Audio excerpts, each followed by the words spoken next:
I believe. I believers, ano ang gagawin mo sa isang halaman na wala ng pasong mapagtaniman? Letter A, itapon na lang. Letter B, ilagay sa garapon at hayaan na lang siyang malanta. Letter C, itanim ito sa isang empty plastic bottle.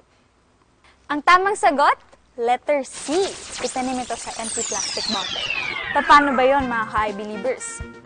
Kailangan lang natin hatiin ang malaking bote, tapos lalagyan natin siya ng tubig, at yung dulo o yung takip ng bote natin, lalagyan lang natin ng 2 butas para pumasok dun yung tubig.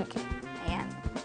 Tapos syempre, lalagyan natin ng lupa at itatanim ang ating halaman. And voila! Meron ka ng instant paso, hindi na kailangang bumili. I believe.